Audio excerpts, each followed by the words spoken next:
ہمارے ساتھ جو سب سے بڑا دھوکہ ہوا، ہاں ہاں، میں تھا جب 6ٹھی 7ویں کلاس میں نا، 2006-7 کی بات ہے، تب سے میں ایک چیز دیکھ رہا ہوں کہ انٹرنیشنل این جی اوز آتی ہیں، یونیورسٹیز اور کالجز اور اسکولز کی ٹیمز آتی ہیں، پورے ضلع میں کمپٹیشن ہوتا ہے ٹیلنٹ ہنٹ، اور ساری پاکستان کی کریم اٹھا کے باہر لے جاتے، بالکل بالکل، اور والدین تو بھنگڑے ڈال رہے ہیں، ہاں، اسٹیٹ خوشی کا اظہار کرتے ہیں کہ ہمارا بچہ جو ہے وہ بیرون ملک چلا گیا، لیکن چلو وہ تعلیم حاصل کر کے کہاں جاتا ہے؟ وہیں پہ ہوتا ہے، وہیں پہ، بالکل. اور پھر ہم نے جہاں مار کھائی، بھئی روزگار نہیں ملنا اس قوم کو، خاص کر جو کووڈ میں لوگوں نے پڑھا ان کو تو بالکل بھی نہیں ملنا. صحیح، جو ہم نے احسان کیا نا تعلیم کے نام پہ. میں آپ کو ایک بات بتاتا ہوں، ہم نے سکل بیسڈ ایجوکیشن نہیں لائی. آپ یاد کریں اپنے کالج کے ٹینیور کو، بالکل بالکل 90% مارکس رٹا لگانے کے تھے تھیوری کے، 10% مارکس پریکٹیکل کے تھے. وہ پریکٹیکل کاپی ہم لوگ 500 روپے دے کے باہر سے بنواتے تھے کہ نہیں بنواتے تھے؟ ایسے ہی ہے. اسی طرح بہن ہم نے وہ، اچھا پھر پریکٹیکل جس دن ہوتا تھا وہ 10 یا 15 نمبر کے پریکٹیکل کے لیے بھی ہم اپنے چچا جان یا مامو جان سے کال کرواتے تھے، بالکل، کہ ساڑھے پتر دا فلاں سکول اچ پریکٹیکل ہے، مہربانی چا کرو. ہاں ہاں، 33% مارکس لے کے ہم نے پاس ہونا تھا، اور پریکٹیکل کے 15% مارکس لے کے، 15 کے 15 پورے نمبر لے کے ہماری ریشو جو ہے 50% کے قریب چلی جاتی تھی. جب آپ سکل دے ہی نہیں رہے بچے کو. میرا ایک دوست ہے ارسلان اس کا نام ہے، اس نے سمپل میٹرک کی ہے، ٹھیک ہے، لیکن وہ اس کے انڈر کئی سافٹ ویئر انجینئرز کام کر رہے ہیں. زبردست. اس نے سکل سیکھی ہے، تعلیم نہیں سیکھی. تعلیم نے آج ڈاٹ پی کے کی سب سے زیادہ ڈومینز پاکستان میں وہ سیل آؤٹ کر رہا ہے. زبردست. وہ اس کا ایک نام، ہمارے اندر سکلز ہونی چاہیے، سکل ڈیولپ کرنی ضروری ہے. ہمارے سرکاری اسکولوں میں، میں آپ کو آج اس کا سولوشن بتا دیتا ہوں. سرکاری اسکولوں میں ہمارے چودھری صاحبان، نواب صاحبان کے جانور بندے ہوئے ہوتے ہیں. یہ ایک بہت بڑا ہمارا المیہ ہے. بالکل. آپ لا لے آئیں. میں اپنی بہن سے یہ درخواست کرتا ہوں، گورنمنٹ جانے سے پہلے یہ ایک لا لے آئیں. آپ یقین کریں پاکستان کے مسئلے حل ہیں. سرکاری ملازموں کے لیے لازم قرار دے دیا جائے، gazetted officers, M N As, M P As اور سینیٹرز کے لیے لازم ہو کہ ان کے بچے بیسک ایجوکیشن، میٹرک تک کی ایجوکیشن سرکاری اسکول میں حاصل کریں.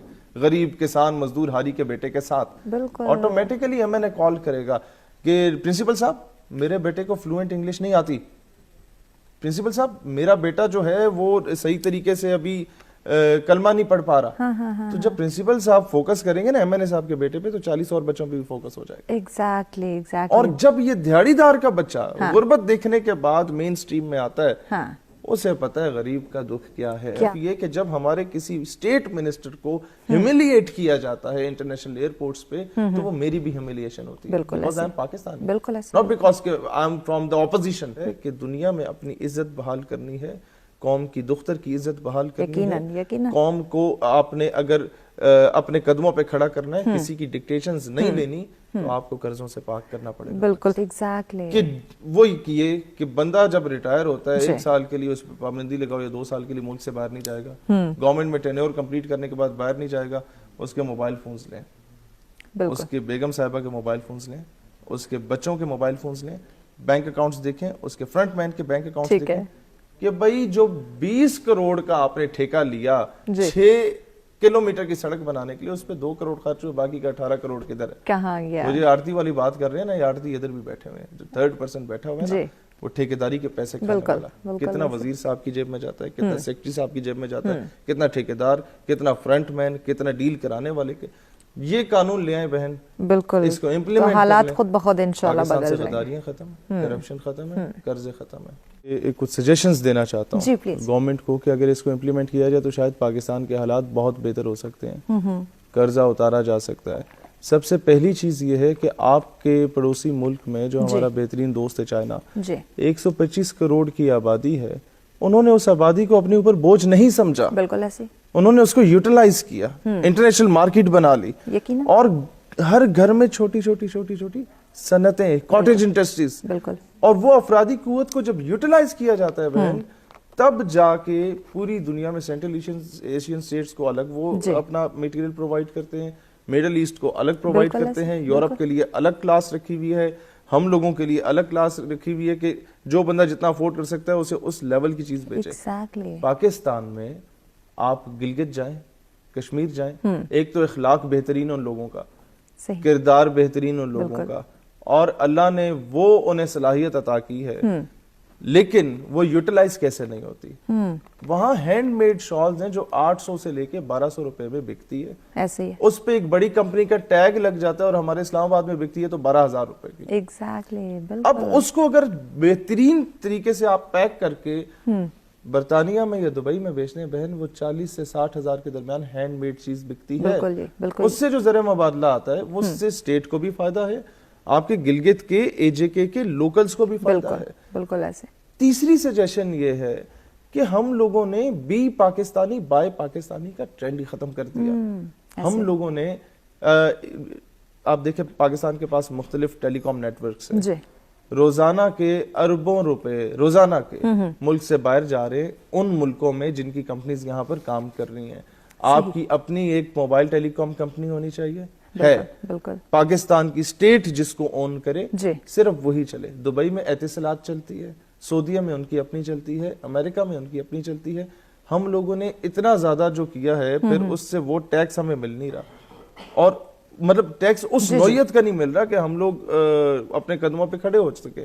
اب دیکھیں کہ روزانہ اگر پاکستان اتنا زر مبادلہ کماتا ہے اپنے ہی ٹیلی کام کی کمپنیز سے, تو میں سمجھتا ہوں پاکستان اپنے قدموں پہ کھڑا ہونے میں یقیناً. اس وقت ایوب کے دور کی ہماری بہن نے بات کی, اس کے بعد آپ دیکھیں پی آئی اے نمبر 1 فلائٹ ہوتی تھی دنیا کی. ایمریٹس کو ہم نے اپنے پرانے جہاز دیے تھے. آج میں دبئی جب میں سفر کر کے آتا ہوں تو ایمریٹس دنیا کا بہترین, اور ہمارے پی آئی اے کی کیا حالت ہے. وجہ کہ ہمارے کئی پولیٹیکل لیڈرز نے اپنی ایئر لائنز کھول لی.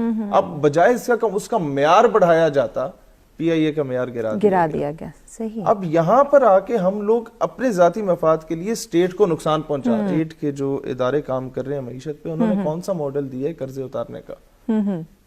ہم لوگ ابھی ریسنٹلی پولیٹیکل پارٹی ہم نے لانچ کی.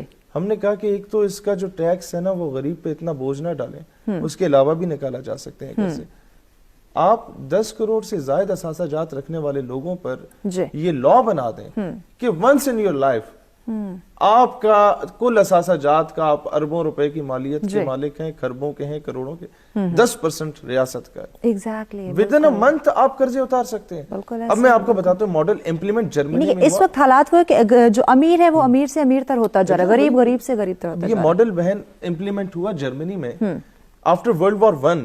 جرمنی کے حالات ذرا بڑے اس نے نشیب و فراز دیکھے, تو جرمنی نے یہ رول کر لیا, یہ قانون پاس کر لیا کہ 1/4 of the entire property belongs to state. آپ کے گھر میں 4 کمرے, 1 ریاست کا ہے.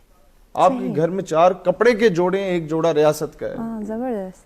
انہوں نے 25% کیا, ہر بندے پہ لاگو کیا. ہم نے کہا صرف 10 کروڑ سے زیادہ مالیت رکھنے والے پہ ہی آپ لاگو کریں کہ 10% صرف. بالکل. اور آپ کی بڑی بڑی سوسائٹیز بنی ہوئی ہیں, ہر بندہ افورڈ کر سکتا ہے. پاکستان میں انفرادی سطح پہ کئی لوگ بہت زیادہ سٹیبل ہو چکے ہیں, ریاست کمزور ہو چکی ہے, اور ریاست جب کمزور ہوتی ہے تو پھر میری آپ کی ہمارے وزراء کی انٹرنیشنل ایئرپورٹس پہ جو عزت کی جاتی ہے, اس سے کوئی ایسا شخص نہیں ہے جو ناواقف ہو. مسئلہ صرف کہ 3600 پروڈکٹ صرف 2 کمپنیز آپ کو دے رہی ہیں. ٹھیک ہے. شیمپو, صابن, ٹوتھ پیسٹ اور پتہ نہیں کیا کیا, جس پر روزانہ کا اربوں روپیہ پاکستان سے باہر جا رہا ہے. آپ کے سینکڑوں ہزاروں کیمیکل انجینئرز مارکیٹ میں فارغ بیٹھے ہوئے ہیں, ان کو پروجیکٹ دیں. بالکل. اپنا شیمپو ہوگا پاکستان کا, اپنا صابن ہوگا پاکستان کا, اپنا ٹوتھ پیسٹ ہوگا پاکستان کا, اپنا جوتوں کا برش ہوگا پاکستان کا, اپنی گاڑی خود مینوفیکچر کریں گے. آپ کے پاس کس چیز کی کمی, کس چیز کی کمی. بالکل یہ بات. جس دن یہ کام کر لیا آٹومیٹیکلی پاکستان اپنے قدموں پہ کھڑا ہوگا. ٹورزم کی میرے بھائی نے بات کی, آپ اس سے ایک اور بڑا فائدہ اٹھا سکتے ہیں. دنیا کے آپ لوگوں کو دہشت گردی کا لیبل لگاتی ہے. جب آپ انٹرنیشنل ٹورزم کو صحیح طریقے سے پروموٹ کر لیتے ہیں, ان کو فیسیلیٹیٹ کرتے ہیں, اور ساتھ ہی ایئرپورٹ پہ جب وہ میڈم تشریف لاتی ہیں باہر سے اپنا کلچر بچانے کے لیے, آپ انہیں فٹافٹ جا کے گلگت کے بنے ہوئے کپڑے گفٹ کرتے ہیں. بالکل. جہاں وہ 1.5 لاکھ کا ٹکٹ لے کے آ رہی ہے, 4000 بیچ میں کپڑے کے مفت میں آپ ڈال سکتے ہیں. بالکل ایسے. اور جب وہ پہنے گی, دیکھیں میں آپ کو ایک بات بتاؤں, آپ اپنے کزنس کو دیکھیں, جب وہ پہلی بار پینٹ کوٹ انہوں نے پہنا ہوگا تو وہ چچا پھوپھی کے گھر سے جان بوجھ کے گزرتے ہوں گے, کوئی شاباشی مل جائے. اور جہاں فیس بک پہ 100 لائک ہوتے ہیں وہاں 500 لائک ملتے ہیں. ایسے ہی ہے. تو جب کوئی گوری میڈم ادھر آ کے ہمارے شال پہنے گی اور دوپٹہ لے گی تو ڈیفینیٹلی وہ جب سیلفی لے کے لگائے گی جی فیلنگ بلیسڈ ان پاکستان, تو لوگوں کے منہ پہ تھپڑ ہوگا جو کہتے ہیں پاکستان دہشت گرد. بالکل آٹومیٹیکلی کلچر بھی پروموٹ